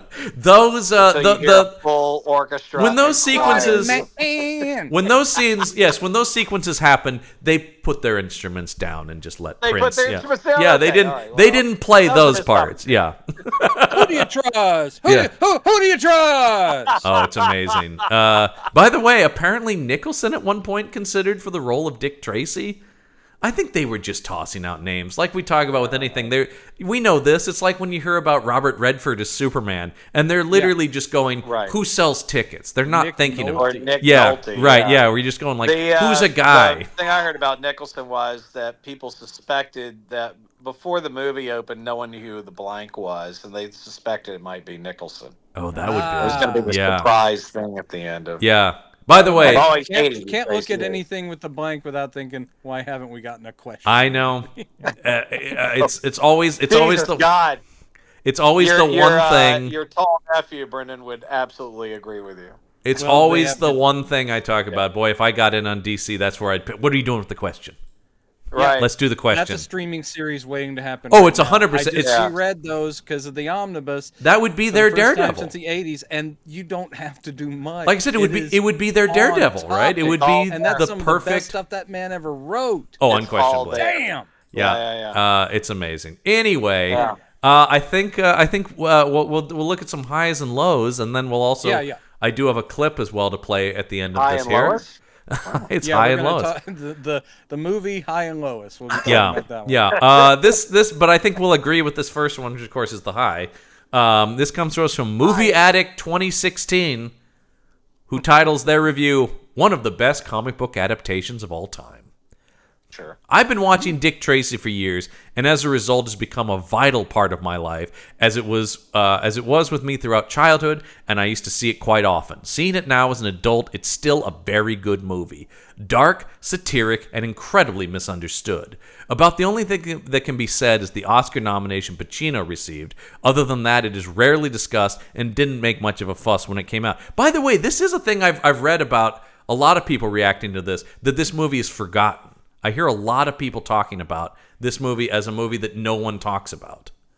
It doesn't come up as much as something like Batman. It's true. I do agree. It deserves to have a lot, like a bigger, but I don't think it's forgotten. It's not for lack of Beatty trying, though. I know. We'll get to that. That might be the clip we have later. But also the stuff with the iconography. I will say, this wasn't. It should have been, but this wasn't influential. No. You would expect the other people adapting stuff would be like, let's do what he did and try to really make it a comic book come to life. I think because, and this is the thing, this movie was successful, but it wasn't Batman. Batman changed everything. And so when we get to the next couple weeks of movies that we're doing, they're still cribbing on Batman. And of course, following this, Batman Returns, but they're still, they're still borrowing. That's the textbook. This was successful, but it didn't set the world on fire. It was just people went and liked it, and I don't think the merch sales were the same.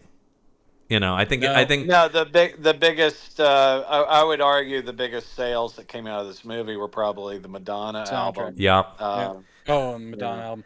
Yeah, I didn't have a Dick Tracy action figure. I still have my Dick Tracy comic books from this, though. They did a 3-issue miniseries. Oh, the Kyle Baker. Kyle Baker. I have those, and those are great. Yeah. Because it starts just a little bit before the movie, and then catches up a little bit more story. Yeah, it's really good. Yeah. They're really good. Really anyway, get back to this man's review. Pacino is over the top, but to good effect, as he's clearly.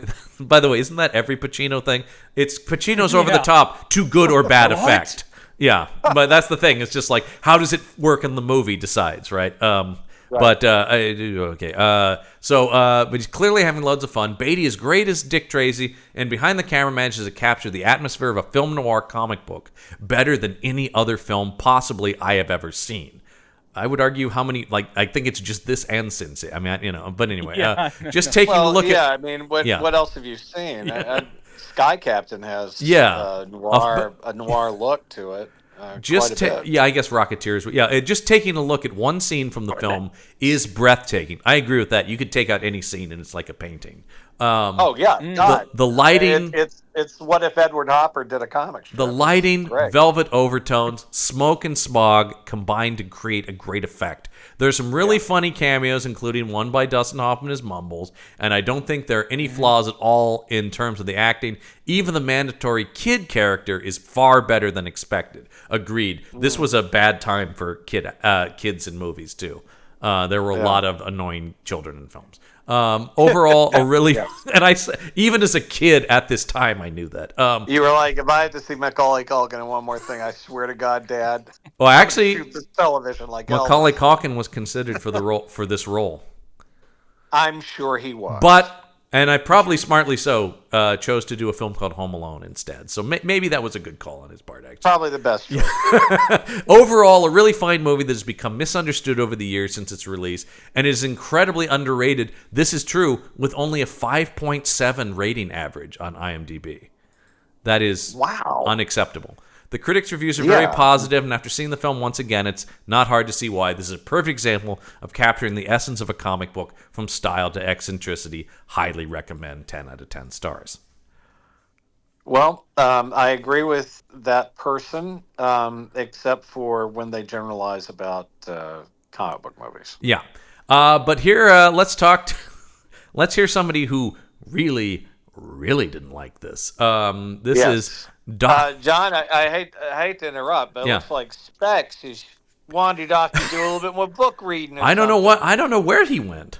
He heard that there was going to be a negative review of Dick Tracy, and he's like, "I'm gone." He couldn't even be in the room for it. Oh my God! I can't hear this shit.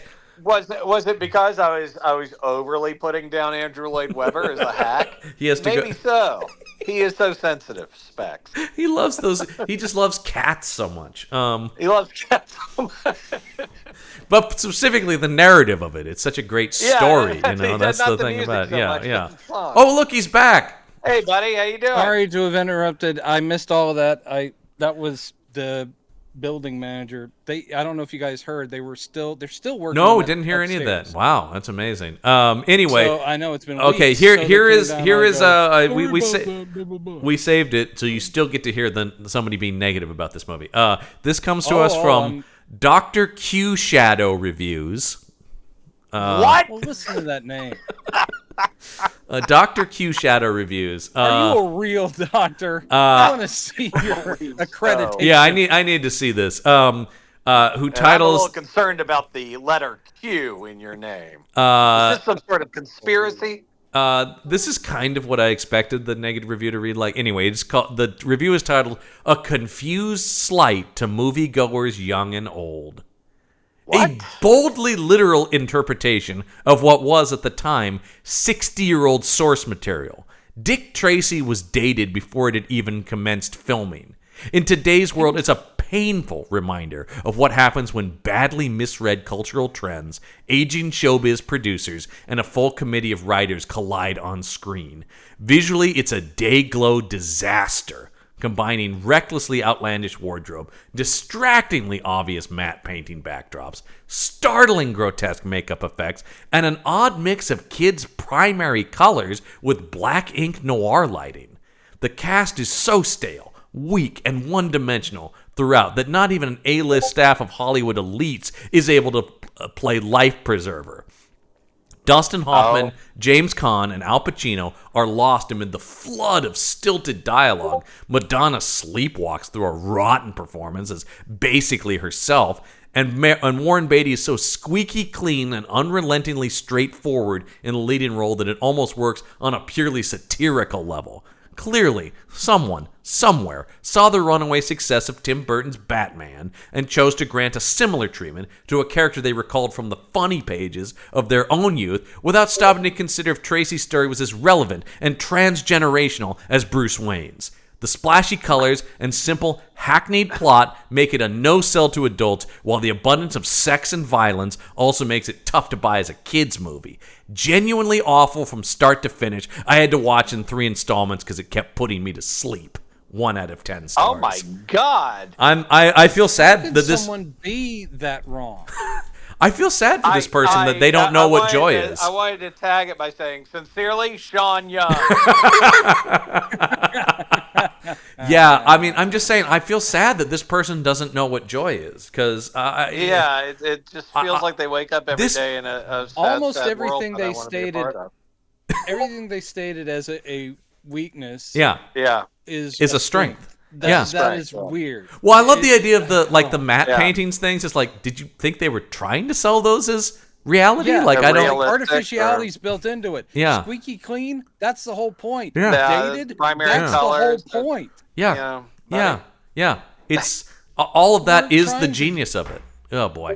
Jesus Christ. What a mistake. It is so upsetting that review. It is, yeah. It's very purposely your daddy's Dick Tracy. Yeah.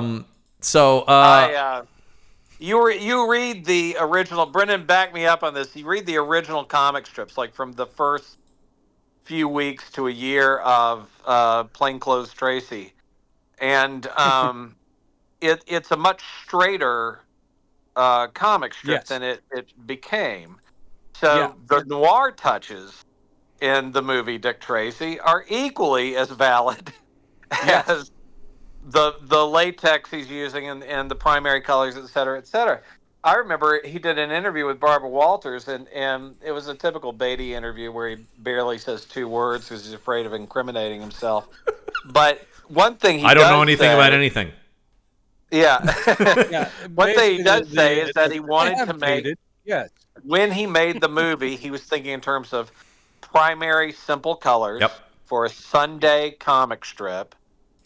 That emotionally and tone-wise were equally as simple and primary. And, mission accomplished. I mean, it's like I said, it's just a great film. It's the exact opposite of that person's last point, which is for adults and kids. I love this as a kid, and I love it as an adult just as much. As an adult. See, like, as a kid, you're just so enraptured by it. At least I was.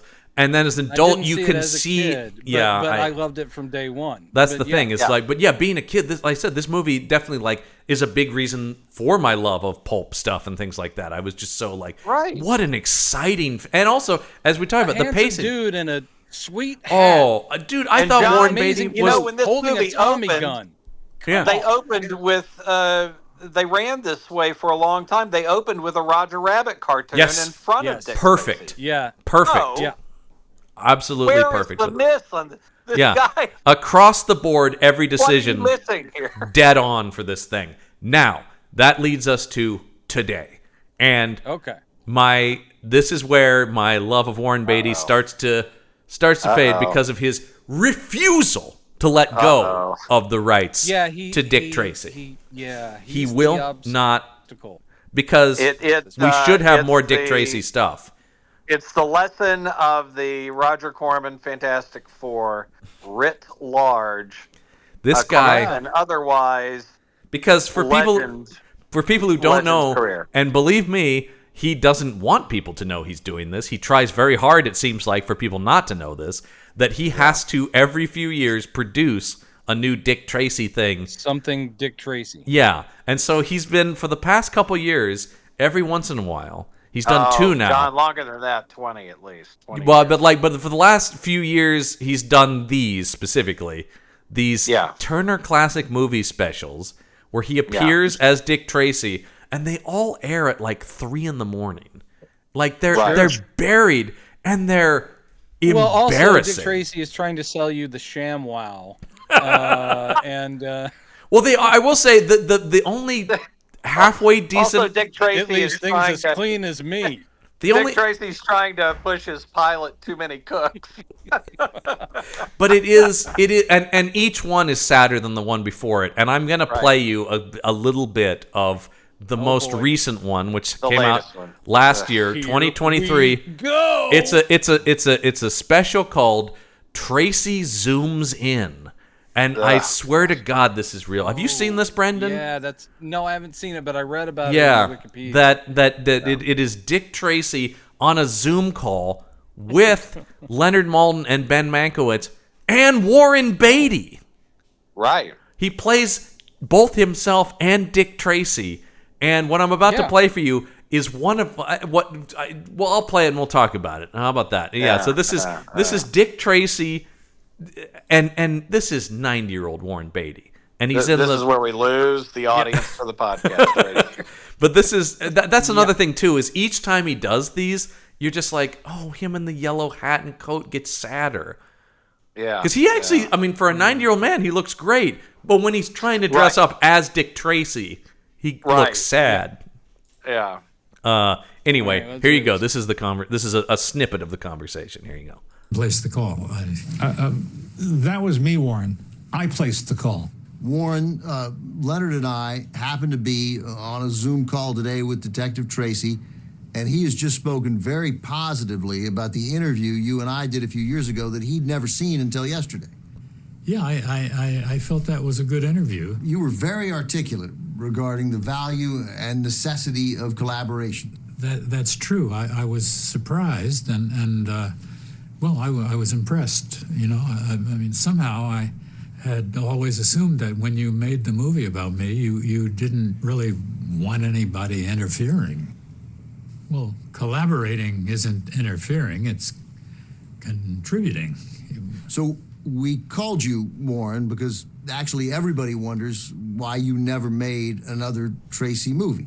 Am I right, Detective Tracy? Well, I had always assumed that maybe Mr. Beatty wasn't very interested and didn't want to do anything. I mean, he has controlled the rights for 1,000 years. Wait. I'm old, but I'm not quite that old. But, hey, you're even older than I am. You got famous in 1931. Not really. I can't. Not please. It is such like I was saying this to Robin before we started recording. It is like a awkwardly bad improv sketch, right? It's almost like he was going up against accusations of sexual harassment and decided to play a character he had once played and defend himself. It has do you think that would? I think that would really work, and I think it worked really famously for another actor. Well, it sure did, because I see a lot of named people in Hollywood going, it's time to bring that guy back. It's just it is painfully awkward, and you just go like, I can't. Even if he's doing throwaway Dick Tracy stuff, this is what he's done. The great Warren Beatty, a guy who is. Got such great wit and writing ability, directing ability. If you're holding on to the rights, and you're way past the. Yeah, a lot of people said he was past the age to play Dick Tracy. I think in this movie, and this is my point about that, just because I do know that. I think in 1990, that was the exact last moment he could do it. Pretty much. Yeah. Though I kind of wish he had done period-specific hair because that poofy 80s dude always takes his hat off. Well, Warren Beatty's going to be Warren Beatty. But still, the thing is, his vanity. Yeah, He's so vain. I bet he thinks that song is about him. But anyway, oh my God, Brennan. What are you saying? Wait a minute. Hold the phone. Then he flew his Learjet to Nova Scotia to see the total eclipse of the sun. Yeah. But the thing is, I think that he could have, in all these years, handed it off, not sold the rights, but produced an animation project. Yeah. Maybe for a while he could even be the voice. Yeah. Though at this point he sounds a million years old. So, but he could have gotten. Oh, here's a good idea. Glenn Tarkovsky, the guy behind Samurai Jack. That guy, you could have. I agree with you that I've always wanted to see it as an animated. I think Dick Tracy's animated series, like on Netflix, they're doing some great stuff like that. It would kill. It would be perfect. Then you could kill. capture the Chester Gould style. Get Bruce Timm to do it. Yeah, Or I mean Bruce that. Yeah, Timm. that's another. Can't wait for Caped Crusader. Oh, they're so good. So anyway, that's what he could have done instead of this nonsense of because every I don't, 2 years. I don't know what he's I'll do a little gaining from special this. where I put the coat on. I don't know what he gains from this. That's the thing. Is like because it's not like he's making any money off of it. I don't think. I feel less sorry for Warren Beatty and more sorry for Turner Dick Tracy Classic Movies, Leonard Maltin, and Ben Mankiewicz. Because Leonard Maltin's had to do 2 of these. Yep. Ben Mankiewicz is only in the last one. And it just the Maltin's enough of a ham for these guys to jump through these hoops for Warren Beatty. And that's what it is. But it also, at what point does Turner Classic Movies go, I'm sorry, we can't. Even at 3 in.the.morning on our weird niche network, I don't care if you're Warren Beatty. I just can't sign off on this.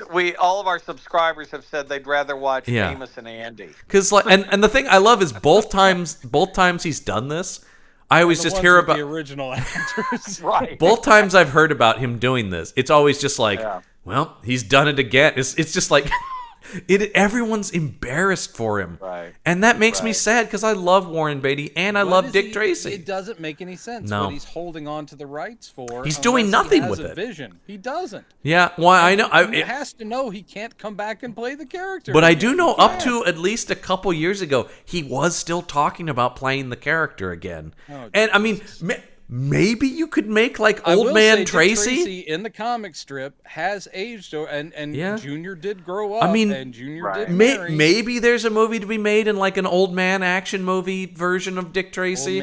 Old Man Tracy. You could, although except for now he'd be old. I think that's the thing. Is like he may be too old to even do Old Man Tracy at this point. Yeah, if he were 70, Yeah. then let's talk Old Man Tracy. Yeah, in the 2000s, you could have done something, I think, with that. But like I said, him in the, I mean, he looks, Warren Beatty as Warren Beatty looks fine. Warren Beatty in the coat and hat, seeing very elderly Dick Tracy is pretty sad. Yeah, no. And also, well, and his go-to style of kind of stammering a little bit and thinking about what he's hearing, and then it doesn't play like a young or even an older active it's man. doddering now. It plays like grandpa. Yeah. To get a no, nap. it's got a lot of these have a lot of the same energy as Eastwood talking to that chair. It's a lot of the same. Yeah. Grandpa's doing a bit and it's dying in front of us, and you're like, what oh Robert Redford no. never did? Something like this. No, even the like political rants at the Sundance. You may remember me as the Electric Cowboy, but today I'd like to talk to you about saving electricity. Because I said even like when he goes off on his political rants at Sundance, number one, I often agree with him, but two, he's still pretty sharp and pointed with those. Well, like, and also he's just being Robert Redford. That's It's not weirdly trying to call back something he had done. Or when he acts, he does things like all is lost or Old Man and the Gun. He's really I loved Old Man and the Gun. Loved it. Really interesting things that he personally isn't directing, but he believes in the director, believes in the project. Not nearly the amount of vanity from that guy ever that Beatty had. Even though, very handsome guy, but didn't seem as much like we're really going to make that a point in this thing. Right. Especially in his I'm older Robert years. Redford. The Condor only had 3 days, but here at Toyota, we'll have 24 hours to get that's the thing. Haven't we all been stung? But before. I can't. Warren Beatty, hey man, he locked down Annette Bening. He knew what he was doing there, and that was a like, well, my wandering days are over because I'm never gonna do better than Annette Bening. I hate to wrap things up, but that really depressed me. So let's go out on a high note. Dick Tracy's amazing. Dick Tracy is amazing. It's certainly once a year. within this. Once again, if we're talking about things in the canon of this subgenre IP, this is a must-watch. An absolute. This is. I would argue, and this is my last hot Prince take. Valiant are the best. Wait, what? What? What was that last one? No, this is my last hot take. Yeah. I know we're going to see a lot more movies. Yep. Oh, we sure We're are. only about halfway through, yeah. But I believe this is the Citizen Kane of this. I think you're right. Interesting. I think you're right.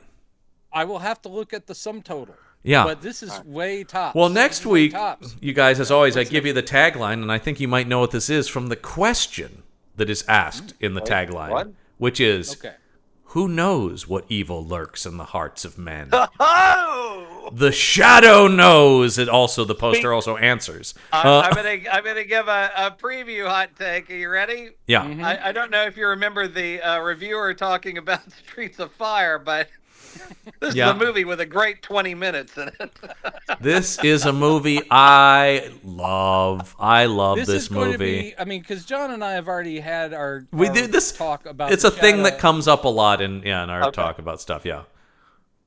Well, I as much as Brendan and I disagree about things, I think we're pretty much lockstep on this. I love this movie. This was a missed opportunity on a pretty big level, but there's some great stuff in it. Great there's some scenes, great scenes, great shots. Yes, great shots. Stuff that gives me everything I want. And I'm sure I'll mention this again next week, but Brendan knows there's a signed poster of this in my apartment. So, yes, he has an Alec Baldwin signed by Alec Baldwin. Yeah, right. I have an Alec Baldwin signed shadow poster that is a. Oh my God! Is it signed? I it know was all an accident. I knew exactly where you were going. I may have gotten it because the reason I have it may have to do with the fact. It's not about what you think. I'll just say the reason I do have it is maybe due to him raising funds for said legal defense. So yeah, that's where I got it. Wow. Yeah. Well, so, who cares who died? You got your signed poster. We don't need to get into that. John realized he had a choice. It was either buy the Trump sneakers or buy the. I don't think those things are comparable, but we don't have to talk about it now. This is a movie that I don't dread watching again. My take will not have changed. I don't think either one of you are coming into. That's why I don't think it's going to be too much of a fight on. You're not saying this is garbage, and I. No, not at all. We're not going to bury this movie. No, I'm not sure we're going to praise it either. One of us will. One of us will. I love this movie. I know. Well, we'll talk this and again, one of my favorite characters of all time. It's not to put you down. I no. promise. Oh no, certainly not. John gets his back up a little because he'll defend things he loves, as everyone should. Yeah. But this is all subjective. No, I see when John's picking a hill to die on. Make sure he knows. Yeah. We're not going to kill you. No, in the words of another podcast I love, We Hate Movies. It's okay to love a movie. Yep, it is okay to love a movie. It's absolutely right. So it will be the That's shadow. What I tell myself every time I look at It's a Mad. It's okay to a movie I like a lot. I don't have the obsession with, but I like that movie a lot. My God. Yeah. What doesn't it do? What doesn't it do? It does do a lot. I will say. It has everything. I will say that movie is a lot. Every single thing. But anyway, that's going to wrap up this episode of the IP Squad. Kick the bucket. All right, yeah, we'll see you next week. Until next time, the case file is closed.